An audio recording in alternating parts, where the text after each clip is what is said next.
Welcome to Freed on Business. He grew up in South Florida, has been in business here since the early 90s, and has closed over $3 billion in deals. He's seen it all. He always has an opinion, and he's always ready to share it. Informed, entertaining, and connected, he has his finger on the pulse of South Florida's business community. He's Jim Freed, and this is Freed on Business. We got a great show for you today. We're going to talk about family office. We're going to get the family office update from my good friend Tom Handler. Without a doubt, the preeminent wealth preservation and family office attorney in the world. He gets all the awards. We're waiting for Tom to join us. He's got caught up in a meeting. Hopefully he'll be able to join us. We've also got my partner, Jim McCarthy. We're going to talk about Web3 and commercial real estate and other asset types as well. Jim and I have been building a company for 2 years. We're going to talk a little bit more about that. Of course, at the top of the show, I always like to thank our sponsors for well over a decade now. Our friends at the Warren Henry family of automotive. They've got Land Rover, Range Rover, Infiniti, Jaguar, Lincoln, Audi, all the different name brands at their stores from Gainesville down to the Keys.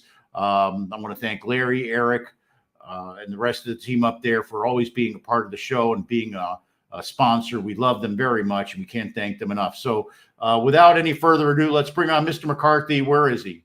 Where's Santa Claus? There he is. Wait a minute. What happened? Mr. Mendoza, come on. Nah, it figures. All right. So does he know he dropped, Mr. Mendoza? Oh, boy.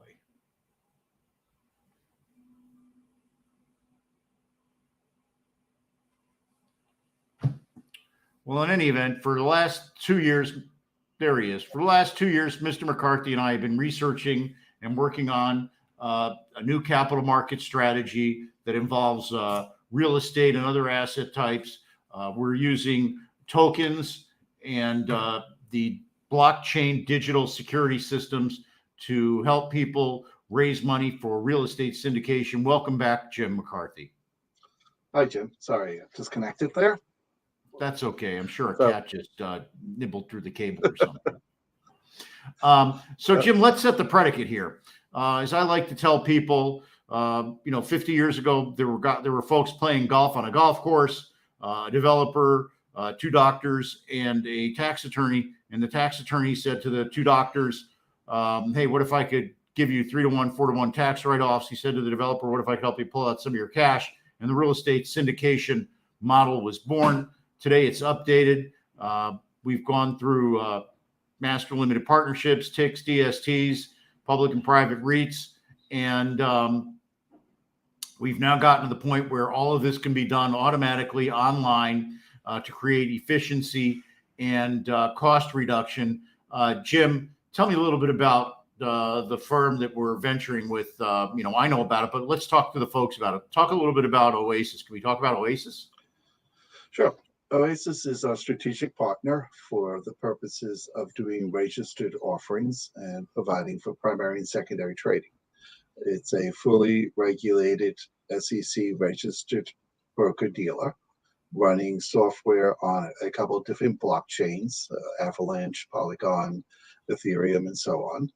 And it is a institutionally oriented platform. So it's not one of these things where somebody's got a house and for $100 you can buy a share of a house. The companies and the assets handled by Oasis Pro are institutional type investments. The average, some of the investors are high net worth individuals with $250,000 to $1 million investments, and many of them are institutional with multi-million-dollar investments.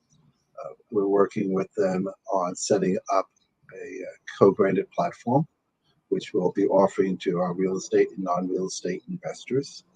And we're working with a number of US-based groups and some offshore investors as well. So this, our clients that we're working with right now are using this platform for a couple different reasons. First, they're using it for efficiencies and cost reductions. Some of the people we're talking to have existing in-house software that they use for expense management, income management, investor relations. How does that interface with the hub that you and I are building? Sure. What happens is we can provide some of those services directly. For instance, we can provide transfer agencies through a bank, accredited agency. We can provide capital account management. We can provide investor relations, or we can hook our software into many of the existing software programs that do that type of stuff. We also have the ability to hook into software such as a property management. So you could do your property management on your existing software. It generates reports. Those reports immediately feed into our platform, which then makes it available to investors. One of the key things of our platform is that if you do a registered investment, such as a Reg D or a Reg A+, you can actually trade those. Your investors could buy and sell their shares on the platform instead of going through trying to sell limited partnership interest through a private sale. Since the information is fed right onto our platform, anybody could come on, look at your offering, click a button, see your property performance reports, see your financial reports, see all the information that you need to provide someone. We can provide for evaluations and periodic updates so they can see an appraisal or broker opinion letter. And they have all the information right there to make the decision. They click a button, it's done, and it clears within 24 hours instead of who knows how many weeks or months it takes lawyers to draft documents and so on. But your legacy software is good as long as it's a cooperative agency and it's quality software. We can tie the two together so you can keep doing what you're doing in the past and gain the extra benefits. Okay, so getting back to it, and we have one of my favorite tax attorneys coming on now. We're going to be joined by Tom Handler, one of the premier asset protection attorneys up in Chicago. He's got an international practice. And Mr. Mendoza, where's Tom? Is he called in? There he is, Mr. Handler. We won't talk about the Blackhawks and the Panthers. We won't. I appreciate that. Thank you. No problem. Thanks for joining us. That's my partner up in the screen, Jim McCarthy. We were talking about the new data asset management hub that he and I are creating with a broker-dealer out of New York called Oasis Pro to do real estate tokenization and securitization. I think you might find it a little bit interesting to hear a little bit more about it. I always like to start out my conversation saying there's 4 people on a golf course. One's a developer, 2 are orthodontists, and one's a real estate tax attorney. The real estate tax attorney says, hey, I can help you save on your taxes and I can help you pull money out of the deal. And they go, we're in. And the First Country Club partnership was formed. And today, Jim and I are using blockchain technology to help a number of my clients raise equity and debt on the platform. So Jim, why are our clients, tell the folks why our clients are finding this attractive, because many of them have legacy Reg A, Reg D, A+, S Corps. How does all this work for them? What it does is it automates a lot of their backroom operations, and it brings them onto an actual trading platform. Now, if at the moment you have a Reg D, you have to run around, you make pitches to investors, you have conferences. This case, you can go right onto a platform where investors can come in and see you.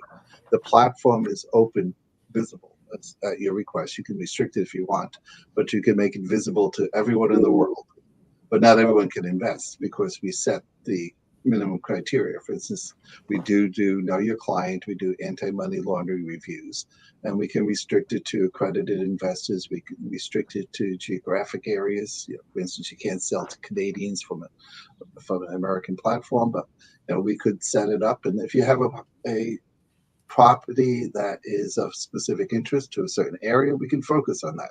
For instance, Miami has a very high tie-ins with Latin America, and we're working with a investment group in Brazil that would be tokenizing properties from Brazil into the US, but at the same time opening up their investors to our platform for them to see what we're offering so they can invest. It's a lot easier to buy a token if you're sitting in Sao Paulo than to ask somebody to send me a book and try to figure it out and so on. So when you talk about tokens, really what that is the file cabinet, and then there's the smart contract that drives all the different nuances that you were talking about. Correct? Yeah, basically you're taking all the paperwork, converting it into digital format, uploading it into a document file, and then creating a token, the same as if you're creating a paper share. And just as a share says, this is what happens if money comes in, who gets paid. The token has built into it provisions that if money comes in, this is what happens, this is who gets paid. But it's all done automatically. So, we've been working. We took 2 years. We found Oasis Pro. Oasis Pro's been developing their software. Now we're going to work with them. One of the main issues that the developers and real estate transaction sponsors have had in the early part of this has been distribution. In other words, how do they get their deal out to potential investors? What is the solution that you and Oasis have come up with? Well, what's happening is we're tying in with various placement agencies, broker-dealer networks, RIAs, and some offshore investment companies that will make our tokens visible and available to their clientele. As people say, it doesn't help to securitize something if nobody's buying them. So the key is to have an ecosystem of buyers, and that's something we've been very focused on. As I said, we're doing it in an institutional manner. It's not just throw property up on the web, do a bunch of tweets about it, and maybe hire somebody who'll stick an ad into a couple places. This is all done the same as if you were going to an investment bank and having them do a placement for you through a network of RIAs or placement agents. So talk a little bit about the acronym that we came up with, DASH, Digital Asset Services Hub. Originally, all we were talking about was simply helping people distribute their offerings to different potential investors. Now it's a Digital Asset Services Hub. What does that really mean? Well, what's happened is expand it so that we have the offering platform, we have the capital accounts management software. But then, as I said at the beginning, we're using called APIs, little bits of software that connect different types of software. So, for instance, if you go on your iPhone and check the weather, it's the Weather Channel software is talking to the iPhone through an iPhone API. So there are these APIs that exist or that we can create that will connect your property management companies, capital account software companies, asset management software into our system. So this can become a dashboard where you can control everything that's going to your investors and have control of your properties as well. So we have probably the best tax attorney on the planet on the show with us today. Sorry for the promotion, Tom. And, how is this going to automate and impact a law firm that does this kind of work? I mean, this is something that's going to drive right through a handler's front door. It's sort of hard to avoid. Technology is that friend and enemy. And as you're dovetailing into it, it tends to be difficult and takes up a lot of time and money. But ultimately, anything that facilitates communication, storage, better security is going to be put into the mix as soon as people can get their arms around it and understand what the benefits are. So, yeah, I would agree. I think it's probably hard to avoid. And I'm really curious to see, how the increasing artificial intelligence capacity will be used, what the limitations will be. But there are certainly areas of the law that lend itself to, having that draft document instead of coming from a paralegal or an associate, come flying out of some sort of artificial intelligence, particularly transactions that tend to be more repeat, which including real estate contracts, for example, they tend not to change a lot over the years. They tend to change by the industry and the nature of the deal, but a lot of the same terms are in. Those could easily be a chat GPS type application. So I think there's a lot of changes coming. I think most people are hanging on to technology by their fingernails, trying to figure out what's happening around them. I would include myself in that mix. But yeah, I think your conclusion is correct. It's unavoidable, and top firms with top clients are going to jump on board quickly. Well, since you're a top firm with top clients, then maybe we should, outside of the scope of this show, get you some information on this and help you and the rest of the team at Handler Thayer understand what we've been doing. I believe that we've invented a whole new lane on this. The way the technologists that we've been working with say, well, people really haven't adopted this. We've been working on this for years. Well, one of the reasons they haven't is because there hasn't been any need. Money's been free. But when you had corporate debt unable to be refinanced, they came up with junk bonds. When you had no way to finance real estate transactions during the RTC days, Ethan Penner came up with Michael Milken came up with the junk bonds. Ethan Penner came up with the CMBS. And now that there's an inflection point, I believe that there's going to be a new way to finance and get it out there. And that's what we've been working on. Tom, what have you been seeing with the family offices, and where are they in trying to take advantage of the friction that's starting to occur in the real estate market? Sure. So first, let me say my mom agrees with you. She thinks that we are very special and a fine tax firm. And about 10 days ago, Family Wealth Report honored us with the award Best Tax Firm in North America. So we're thrilled to have it. So it's no longer just me and you and my mom. We're gaining fans. But the markets have been relatively quiet. The capital markets are downright dead. I've talked to several CIOs and CEOs and COOs of private equity firms that are clients. And what they said point blank, a couple of them said that all they've been doing is golfing with investment bankers because they want to be there when there's an opportunity, because there's no opportunities now. So things are incredibly dead and quiet, on the M&A side, the deal side overall. And that's largely coming out of the troubling economy, the high inflation, the fears of recession, the increasing signs of recession, the political distress, the absolutely absurd and intolerable use of major government agencies by political parties for political purposes, some of them fraudulent or outright created, are just outrageous. And so people are kind of in a shell shock mode. So when distress is out there, much like the Hatfields and McCoys, the families run for the hills. So they're in that defensive mode. They're keeping a lot of dry powder. They're doing a lot of shopping, not pulling the trigger a lot, kind of waiting for deals and waiting for distress.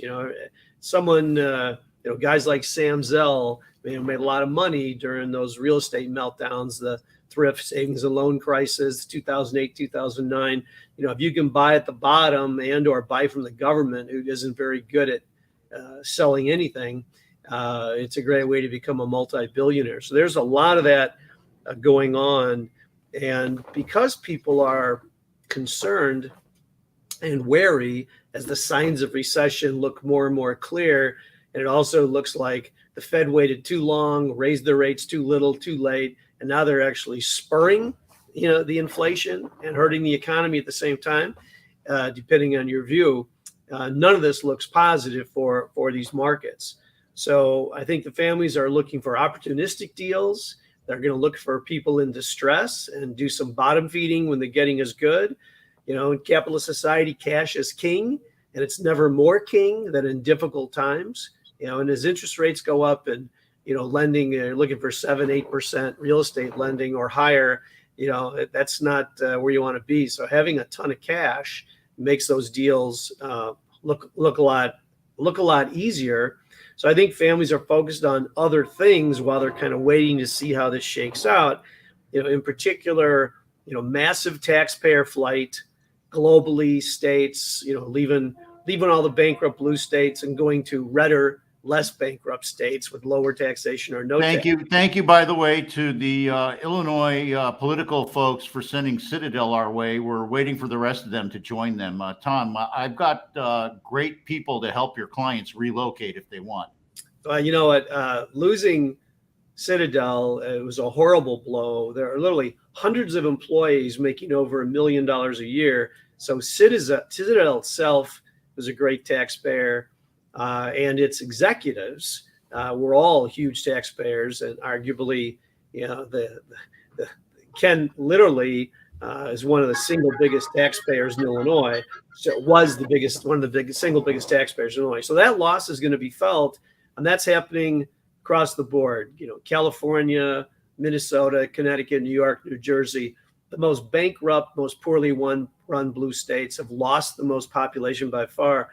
And the population is the last indicator. It actually is far worse than that, because before the people actually move, they've already moved the businesses, the family holding companies, and the trusts and the capital. The last thing to leave are the actual individual family members. So when you hear the family members leaving, that means everything else has been, running for the hills for 4 to 5 years ahead of that. So we're just sealing the tail end of it, which means this has been going on for a long time at pretty accelerated rates. So you're welcome. We're happy to help you. And in 2022, we were per capita the number one state that people were leaving, with the most people thinking of leaving.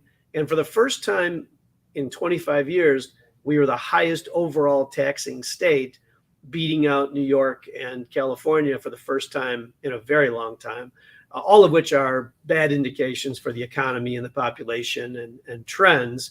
But our legislators and our political leaders can't seem to understand the clear and obvious facts that everything they're doing is anti-business and anti-taxpayer.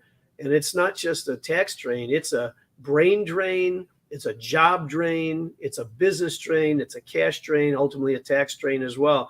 Everything they're doing is exactly the wrong thing to do, and they can't seem to see that every step they make just makes it worse. Raising taxes when people are already fed up and tired of being the highest taxpayers in the country is just not the best strategy. Yet that's precisely what our governor proposed, and it damn near passed because they totally misnamed it and tried to use popular tactics to get a very unpopular tax passed, which is reprehensible. On the ballot, I've never seen such a distortion of reality. I don't know how they were allowed to write such tripe that actually showed up on the ballot. But Illinois, we're only the second most corrupt states, but we try harder. So we will knock off New Jersey just like we knocked off Louisiana. Just give us time. Tremendous. I love you, Tom. We're going to take a quick break. We're going to come back with a couple of more of Tom's opinions, a little bit more information from Jim and Mr. Mendoza's magic fingers, which means it's time for you, Mr. Mendoza. Do the magic.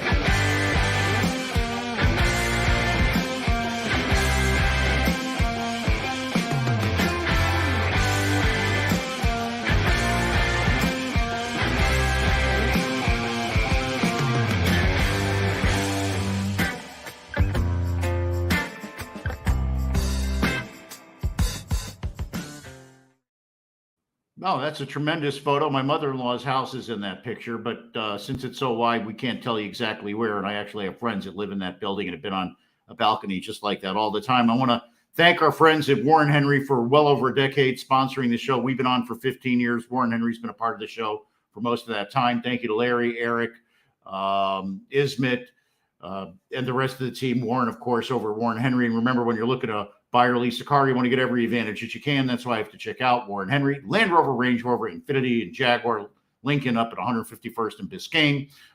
Down in the Keys, they have all the great nameplates. Down in South Dade, they've got Land Rover, Range Rover, and of course up in Gainesville, they've got Audi. What do all those cars have in common? They're all great cars. They all come with the Warren Henry Advantage. That's a long list of services that you get. Of course, it includes a free loaner if you got to leave your car for service. I lose my keys. They replace those $100+ keys all the time for me. You all know by now I close park my car. I scrape up my rims. They help keep my car looking new by polishing up the rims. They'll guarantee you're getting the best value for your trade-in. They'll guarantee you the best price on the lease, the new lease, or the new car that you're buying, or the used car for that matter. They will give you 3 days to turn in your car, but nobody ever really does because they love those cars. They always stick with them. So join me, my mom, my beautiful wife, Vivian, lots and lots of my clients and friends. We're all members of the Warren Henry family. You should be too. Always the best service, always the best price, always Warren Henry.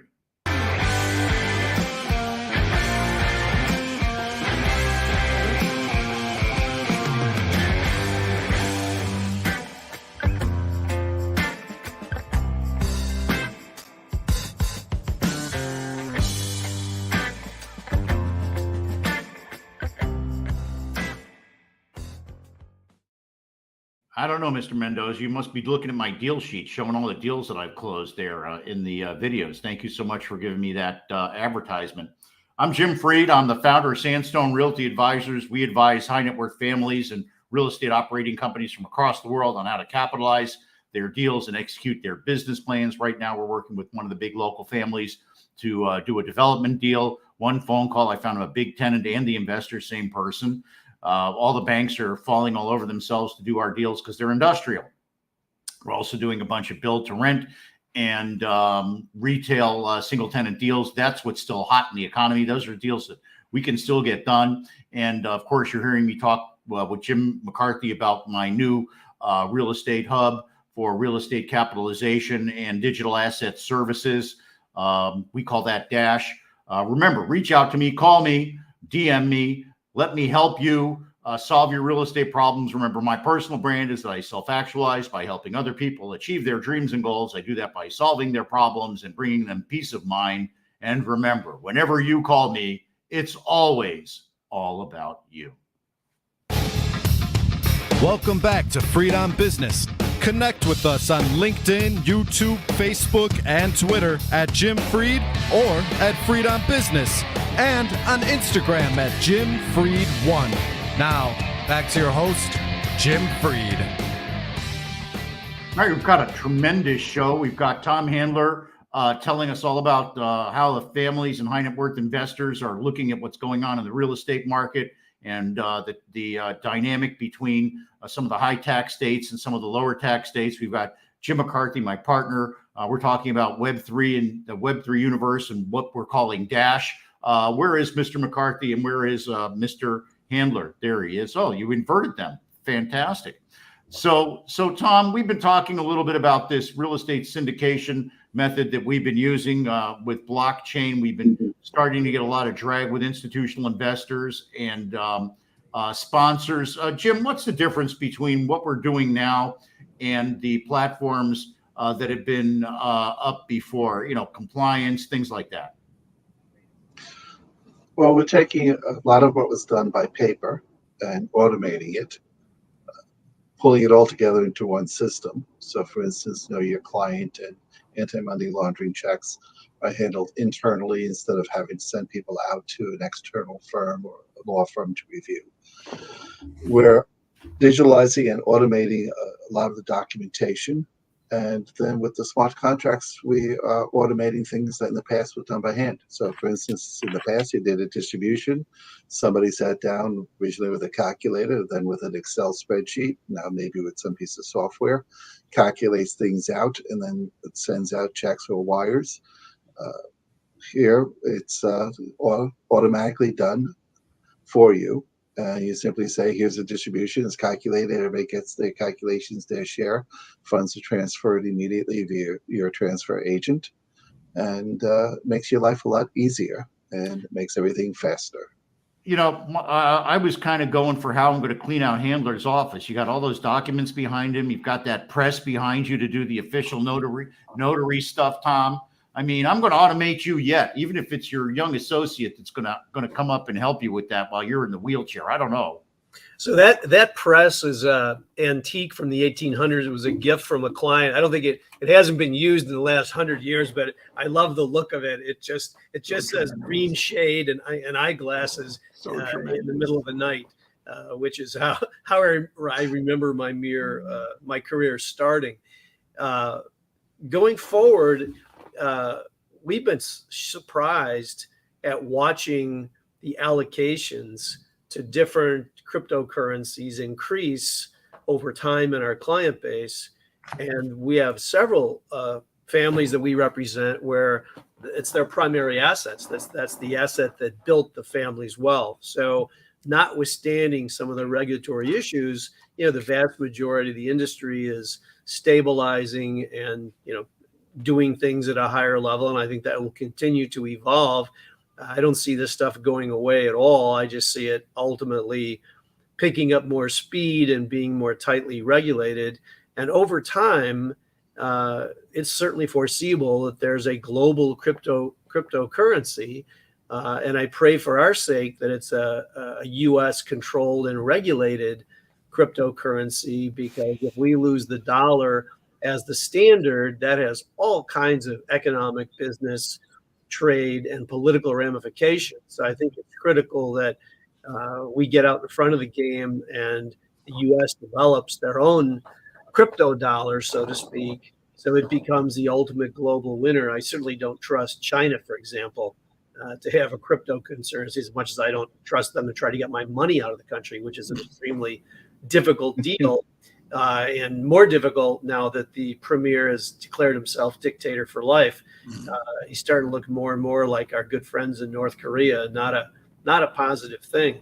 So in these kind of times, kind of getting ahead of the game and having the gold standard, makes all the sense in the world. So I suspect that we're going to be forced to do more and more of this. And some of my partners in the commercial practice group have done a ton of stuff in this area. I have not done much other than trying to make sure that it's appropriately handled in the estates, owned in the right kind of buckets, and potentially passed on to minimize any of the estate or income taxes that can hit it along the way. So I'm kind of watching with open eyes, expecting to learn more and see more applications as time goes on. You opened the door to what I was really asking Jim McCarthy earlier in my last question, which is crypto versus what we're doing, which is a security token. This is totally FINRA compliant, totally SEC compliant. We're working with a broker dealer. I'm going to eventually get my own broker dealer license, which is the plan at this point, at least. And this is not really crypto. This is really a security token where it really is asset based. Jim, could you take up a little bit more discussion about that to make the difference?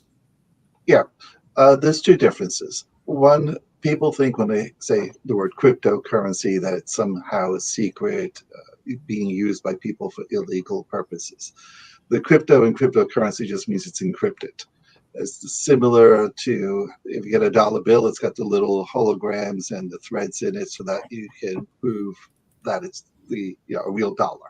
So crypto, Bitcoin has software in it that makes sure you can verify that it is the real thing. Now, a lot of cryptocurrency is tied in with anonymous sources, so it is used for illegal purposes, and it's taken advantage of. You mentioned North Korea. I read somewhere that they make over $1 billion a year by stealing cryptocurrency from people who try to keep it anonymous. So you have issues there. In terms of what we do, we have the ability to let people use cryptocurrency, but we don't accept it. Our transfer agents only accept fiat currency, which is like the US dollar. So if you wanted to use Bitcoin, for instance, to invest, we can give you a wallet where you can convert the Bitcoin to dollars. And when we pay you back, we take the dollars and we can convert it for you to Bitcoin. But we ourselves operate only in fiat currency. And there's reasons for doing that, having to do with safety and if you lose your wallet, and when you start transferring money from Bitcoin to dollars and so on, there's a bridge involved, which could be a security issue. Plus the fact that we just don't want to get involved with somebody who might be using it for some illegal purpose. At some point, as Tom said, there'll be national cryptocurrencies. The Federal Reserve is working on one now, and the Euro is working on one now. Eventually, that's sort of like using a credit card when it gets to that level, and we'll be fine with that. But as it is today, we're trying to stay squeaky clean. We're doing things more than required by the SEC just because we think they're going to get tougher as time goes by, and we'd rather set it up on a tougher basis than have to run around 6 months from now because the SEC put out a ruling of some sort. So I mentioned Ethan Penner earlier, who founded Nomura. He's been on the show, and when he's been on, he's told me that if he had started a couple years earlier, nothing going on, started a little bit later, overpopulated, he started at just the right time and hit it. Right? That's my hockey stick. Hockey stick is for you, Tom.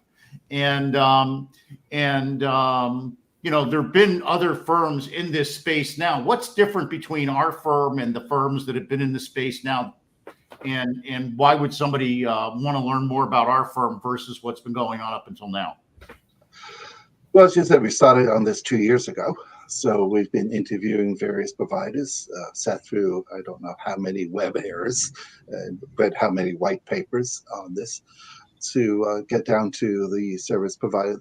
Actually, we got down to the software that we liked the best, and then we looked for an SEC compliant provider who was using the software that we liked the best. We wanted it to be institutional. There wasn't, we didn't want to be involved where Joe had a server in his garage and set up his own little stock exchange. The software we use is partially owned by Euronext and a couple of major institutional investors, including like Apex, the global asset manager. The platform we are using has major institutional investors. In fact, 2 are going to be announced in the near future. So I'd say up to 6 months ago, it was mostly mom and pop type operations, and it was mostly geared towards the small investor, the people putting up $1,000, and a lot towards seed capital. You wanted to invest in your own rocket ship company. You could do it with a token on these markets. But now it's getting boring and institutional. T0, it's another platform, was originally owned by Overstock, the retail company. They set it up because they needed a play for their own stock, and they could use the token to do it.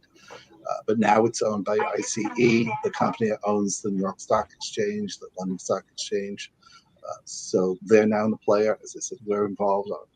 Euronext is involved. So it's gone in 6 months from small players to quality institutional players, and the software has been upgraded. Not to get into it, but there's standards. The original software standard was for cryptocurrency, and it was designed to be easy to transfer because it's currency. You want to make it easy to transfer. Well, if you're doing a security, you want to be controlling the transfer because you want to know it's going to an accredited investor. You want to know it's not going to a company you can't sell to, countries you can't sell to. So there was the creation of a whole new standard that met securities law requirements. That didn't exist a year ago. So now, Jim, now's the time. Now, so Jim, Tom's advised his family on the best way to do reporting, the best software to use that feeds up into Tom's servers, that helps populate the tax returns that he does for people. How would something like that integrate into our platform that we're doing? Because a lot of people have a lot of legacy stuff that really is effective that their team is familiar with, and they want to stay married to that. Can we accept that kind of information? And what does that really mean as far as the valuing of the properties? Well, yes. I mean, if most software today that's institutional grade has API provisions that we can link into and hook them into our hub. They could use our hub for their management.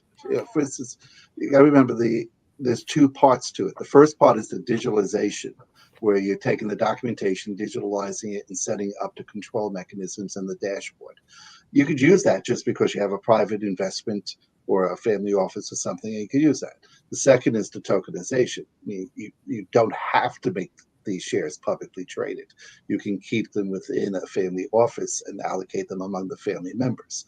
So there's really 2 levels. And then we can produce reports. I mean, if, for instance, Tom needs capital accounts and whose capital account has changed, we can provide that on a lifetime basis, basically. So there's a lot of ways that we can mix together. Similarly, we can take Tom's reports, add them into our system, and give his clients a dashboard where they could go on and see all their documentation, what they own, what the capital stack is, the capital accounts are. So instead of calling him up and driving him crazy, they can log in and look at it themselves. I appreciate that. So now Tom's client's getting a divorce. Come on, Tom, I got to get real here, okay? So Tom's client's getting divorced. This is some of the assets. How would this help somebody divide assets, and create liquidity, and how would they get value, Jim? Well, if you were if it was a traded token, it's like a stock. You just go on the board at a given day and say this is what it's trading at. So you have the valuation determined by market. On the real estate side, we have a provision that we can get the properties appraised and have them updated every 6 months or every 12 months.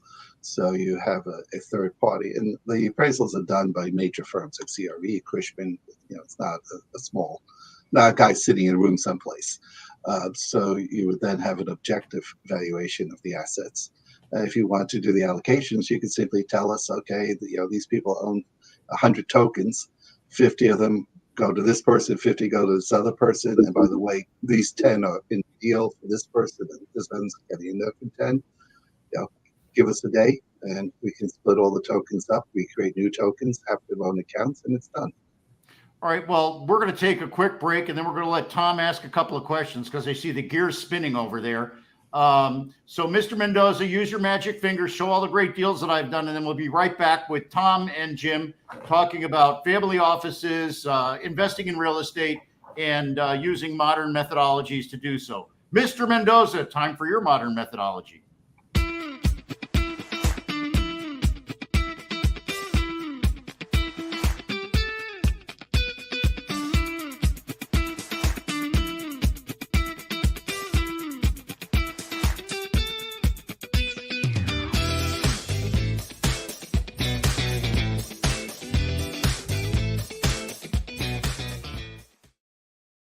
I wonder if he goes and films those himself. Those are so tremendous. We're entering our, I think it's like a 15th year, 16th year. Warren Henry's been a sponsor for well over a decade. We want to thank our friends at Warren Henry Automotive. Thank you to Larry, Eric, Warren, and the rest of the team over there. I'll be going up to get my car serviced. I'll be seeing my personal service advisor, Maytal Stark. High five to Maytal for keeping all my vehicles great and all my girls here all happy and calm.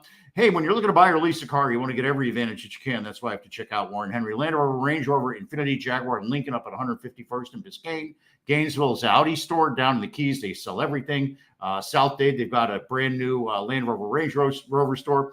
What do all those brands and cars have in common? Well, they're all great cars and brands. They all come with the Warren Henry advantage. A long list of great services that you get when you're a member of the Warren Henry family. It starts with a free loaner.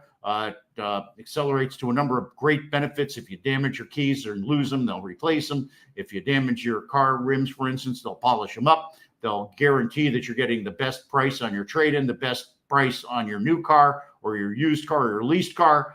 They'll give you 3 days to return that car if you don't like it. Nobody ever returns their car. They love their cars. So join me, my mom, my beautiful wife, Vivian, lots and lots of my clients and friends. We're all proud to drive Warren Henry vehicles. You should join us. So remember, always the best price, always the best service, always Warren Henry.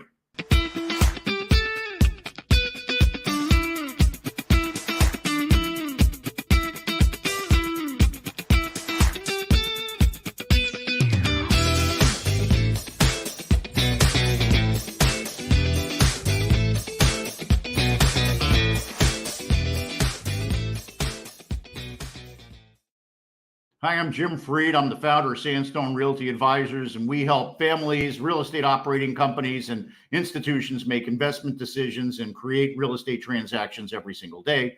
You're hearing today how we're at the forefront, at the cutting edge of the new way to finance real estate using blockchain technology. We'll get back to that in just a minute.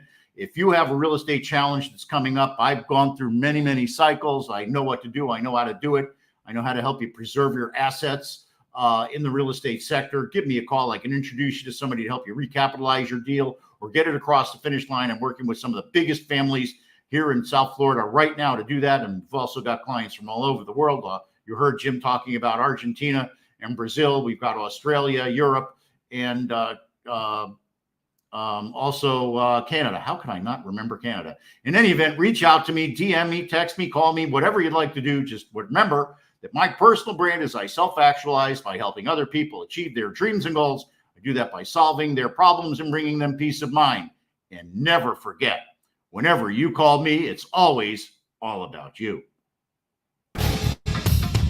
Welcome back to Freed on Business. Connect with us on LinkedIn, YouTube, Facebook, and Twitter at Jim Freed or at Freed on Business, and on Instagram at Jim Freed1.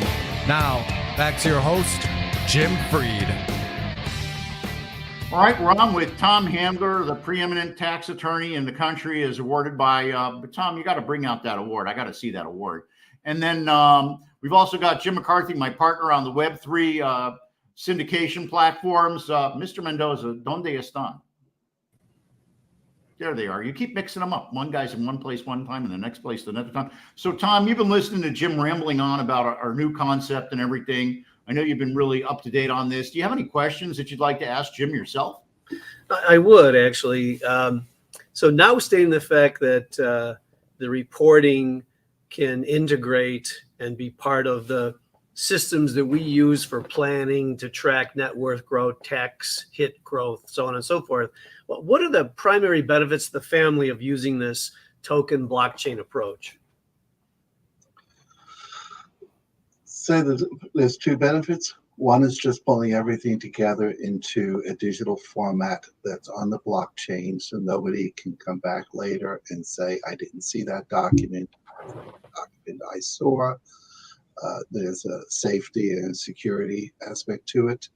The other is if they want to monetize some of their assets, they just have to put the token up onto an exchange. And they can immediately start doing so without having to go through a lot of the hassle that they might otherwise have to. Jim, how about cost and efficiency?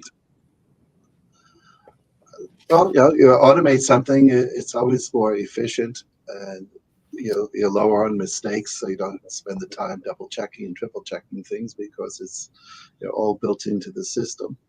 So you have operational savings and convenience. As I said, they can check their stuff online instead of having to call you and ask you where it's at. And you get operational efficiencies.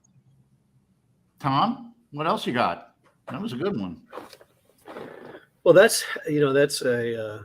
those are key elements that families can get their arms around and understand fairly easily.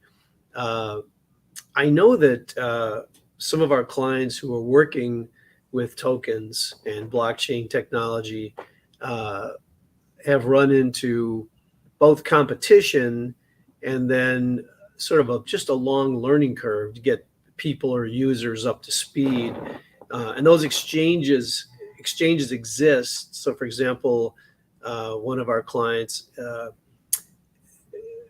manages tokens and runs an exchange for college athletes. So, they can have followers, and you get this lovely little token with their stats and data and their photo behind it. It's a way to support your alma mater and its teams, and it's legal, and it's all very positive. But it's still there's a still pretty good learning curve. Like the young people are all over it quickly. The dinosaurs more my age are not so all over it. So how do you overcome that hurdle to speed up adoption and willingness to take a look at it? Obviously, as we die off, it'll become a non-issue. But in the meantime, right. What are you going to do with all those baby boomers?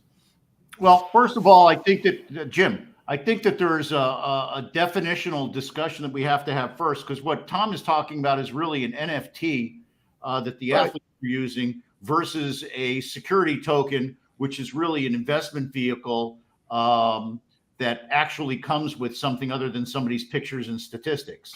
Yeah, that's correct. Yeah. NFT follows different software format protocols. So it's, I guess it may be more complicated. We don't really do NFTs. But in terms of what we do, the securitization is everybody's used to reading documents. They get an email with a document and they're used to reading it. So it's the same thing. Instead of getting an email or going to a Dropbox and clicking on the document and opening it, you go to the dashboard and you click on the document and open it. From your point of view, it's no different than if it was a Dropbox.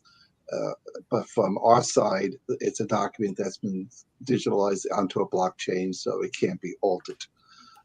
In terms of, part of it is now with dashboards. We've gotten further along the line and have dashboards that are simpler to use. In the past, it's been either this complicated thing where you log in here, you put passwords, this or that, and this and that, and have to set up a wallet for your cryptocurrency, and it's very confusing. Over the past 2 years, it's the industry has grown up, and they've come up with software interfaces that are things people are kind of used to now. And it's the backroom stuff that's complicated, and they don't need to know anything about. Yeah, so it's sort of like a data management thing. And I think that it's also important to point out that this is not a token that's backed by just goodwill and talk. This is really something, there's really data behind it. The data is very well scrubbed and very focused. We've got a whole episode that we've done with the data management folks. Right now the software exists. You can drive it right up to the valuation people and get a certified appraisal from the guys at Cushman or CBRE or whoever you want to use using this data. It's all certified. It's not something some person made phone calls and pulled out of the air. We've only got a couple of minutes left. Tommy, you got another good question? You've been having some good ones.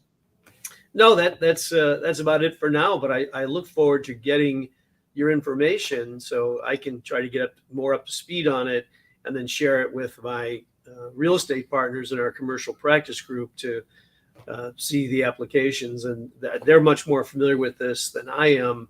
I'm kind of the end user. Once I know it's there, I love having, if this can replace a data room and I can get an updated net worth statement every year, which then tells me what happened, what didn't happen, were the gifts appropriate, do we leverage them correctly, are the discounts maximized in the process. That's kind of my world. That's where I'm coming from.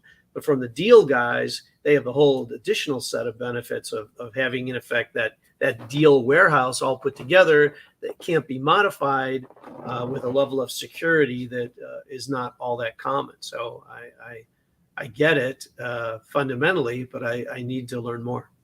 Well, we'll wrap up. We'll send you after, outside of the show, I'll send you some of the stuff that we have, Tom, for you to review. We can set up a demo with the Oasis Pro guys, the folks that we're working with, first for you, and then, later on for the rest of your team. We really do appreciate you making time together to be with us together today. And if you want to stay, we're going to, for a couple of minutes in the green room, we can get things set up and coordinated. I want to thank Jim McCarthy, who from the past couple of years has been my partner on this. I always like to say my job is, hi, I'm Jim. Meet the smart guy over there. His name is Jim too, but he doesn't look anything like me. Only it's that way. Well, my thing is it's over there. I'm with the smart guy, the handler. I want to thank Tom Handler for making time on his busy schedule, for being with us and always bringing a lot of fire and good positive energy and good thoughts and great access to wonderful ideas and people here to the show. I want to thank Mr. Mendoza for putting it together. I want to thank our sponsors, Warren Henry and the University of Florida Center for Real Estate Studies. I love mentoring the students from UF, FIU, and UM and the rest of the folks that I mentor. Remember, we always drop a new podcast at noon on Wednesdays. I want to thank our team for helping us put it together. And I want to remind everybody, my personal brand is that I self-actualize by helping other people achieve their dreams and goals. I do that by solving their problems, as you can see today, and bringing them peace of mind.